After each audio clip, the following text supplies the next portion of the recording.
이 시기를 저는 70년에서 85년까지로 설정을 했는데요. 기간을 이렇게 잡은 데에는 두 가지 이유가 있는데, 첫 번째 이유로는 이 시기 동안에 메이저리그의 승리 공식이라는 패러다임이 큰 변화가 생겼기 때문입니다. 전년인 69년부터 공식 도입된 세이브 기록이 말해주듯 이때부터 불펜의 중요성이 부각된 것이죠. 70년대 초반 롤리 핑거스로 시작해서 구스 가시지, 리 스미스, 브루스 수터와 같은 이름들이 이러한 흐름을 대변해주고 있습니다. 두 번째 이유로는 86년부터 대선수들의 등장이 시작되거든요. 5분 기점 영상 전에 라인업을 나열하겠습니다.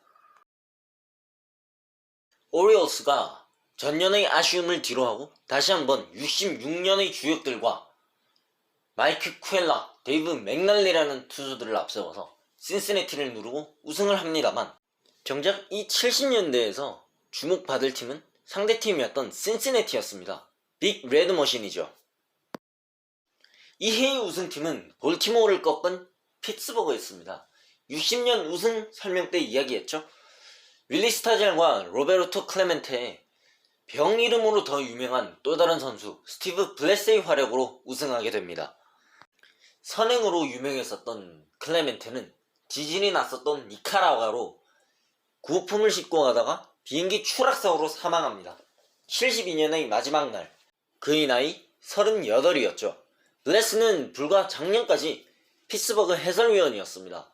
스타젤은 실력으로는 70년대 통틀어 최다 홈런을 기록한 슬러거였고, 야구 외적으로는 선행도 많이 해서 클레멘테 상을 받은 선수이기도 합니다. 제가 아까 신시내티를 주목하라고 했는데 피츠버그도 같이 주목하셔야 할 것 같습니다. 이 시즌을 마지막으로 세너터즈2가 텍사스 레인저스가 됩니다. 캣피시 헌터와 바이다 블루 그리고 롤리 핑거스의 활약으로 68년에 오클랜드로 이사온 어슬레틱스가 72년 벅스, 73년 시버의 매츠, 74년 토미 존의 다저스를 연거푸 꺾으면서 우승을 차지합니다. 네, 수술 이름이 그 토미 존 맞습니다. 선수 시절에는 우승과 지도키도 운이 없었고 수술에서 짐작할 수 있던 엄청난 혹사를 당한 선수이기도 합니다. 이 선수가 1963년 데뷔해서 89년까지 26 내지 7시즌을 뛰고 통산 4,700이닝을 넘게 던졌다고 한다면 놀라지 않으실 수 없을 겁니다. 캣피시 헌터를 키워드로 설명해보자면 혹사, 최초의 FA로 말할 수 있지 않을까 싶습니다. 바이다 블루는 전년도인 71년에 24승 8패 1.82의 방어율 301K를 기록했지만 이후 3년간의 포스트 시즌에서는 조금 아쉬운 모습을 보였습니다. 시간이 지나면서 그가 마약과 연루되었다는 사실이 드러나면서 아쉬움을 사기도 했습니다. 롤리 핑거스의 경우에는 불펜 투수라는 길을 개척한 투수라고 말하고 싶네요. 특유의 코스튬 역시 빼놓을 수 없는 선수죠. 이 시기 보스턴은 여전히 저주를 깨는 데에 여념이 없었습니다. 40~50년대 테드의 바통을 이어받은 선수는 칼 야스트렘스키였는데 그는 61년에 데뷔해서 83년에 은퇴를 하게 되었는데요. 그 후임도 이때 또 있었으니 짐 라이스였습니다. 그와 함께 명포수도 등장했는데요. 바로 칼튼 피스커였죠. 하지만 이 시리즈에서 정작 짐 라이스가 부상으로 빠져버립니다. 레드삭스의 당시 입장으로 넘어가보죠. 말만 놓고 보면 그냥 레드삭스가 이해 월드시리즈에 진출했구나 싶을 수도 있겠습니다만 실제로는 당시 정규 시즌에서 짐 파머의 오리올스와 최초의 FA로 이적해온 캣피시 헌터의 양키스를 이기는 것도 참 힘겨웠을 겁니다. 챔피언십 시리즈에서는 여전히 강한 오클랜드를 만나고서 올라온 겁니다.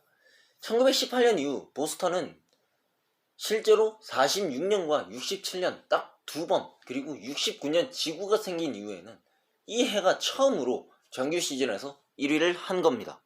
테드가 39년부터 60년까지 선수 생활하면서 46년 딱 한 번 월드 시리즈에 진출했다는 겁니다.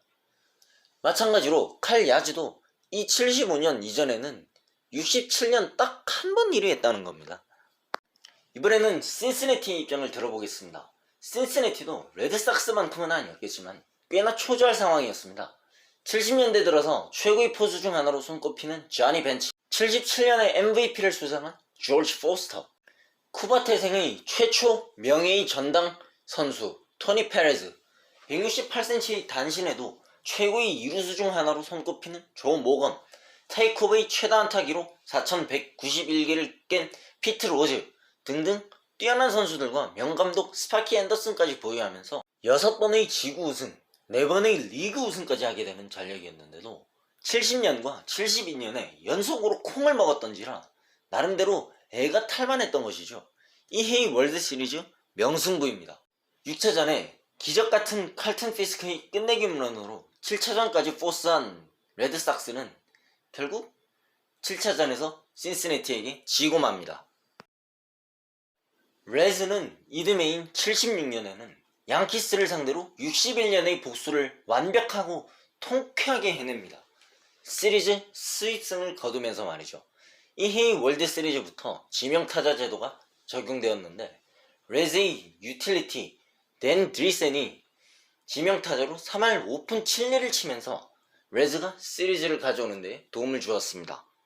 여담으로 양키스가 레즈를 상대하러 오기 전 CS에서 캔자스 시티를 상대로 크리스 챔블리스의 끝내기 홈런으로 월드시리즈를 확정지었는데 이때 관중들이 대거 난입해서 홈플레이트를 훔쳐가고 난리가 났던 사건이 있었습니다.